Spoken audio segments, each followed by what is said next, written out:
Neluțu, că ăsta e bossul și ne ajută pe toți, și pe șmecher și pe hoți, care dă multe și are valoare. N-ai ce să-i faci, e mereu zi cu soare, care dă multe și are valoare. În exclusivitate, by Gio Puștiu.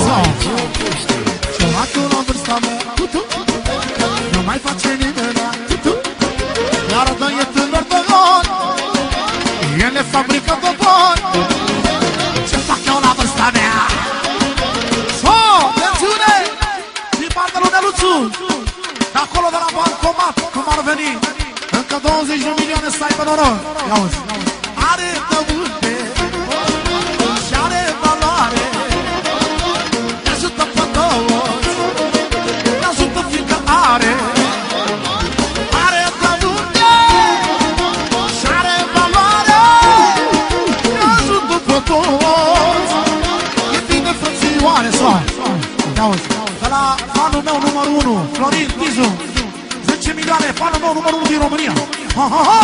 Fă-l Neluțu, iată ce face Neluțu pentru oameni, pentru oameni. V-am adunat pe toți, pe șmecheri și pe hoți, să vă spun ceva pentru familia mea.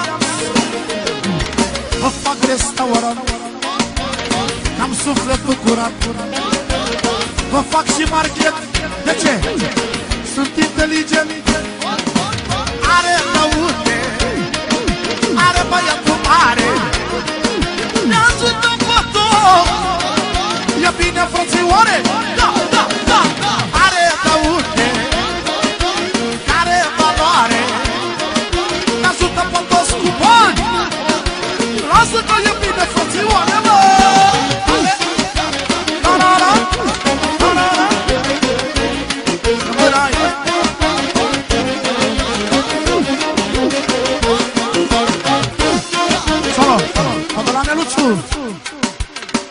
Pentru fanul meu Florin, cel mai fi băiat, să-i dea Dumnezeu fericire. Pentru toți băieți adevărați care au avut respect de Neluțu și au stat lângă el.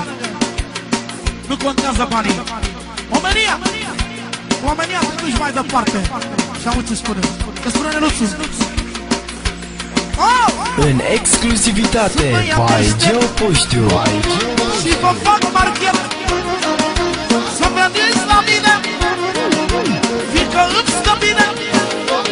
Vă fac restaurant, am sufletul curat, să faceți nuți frumoase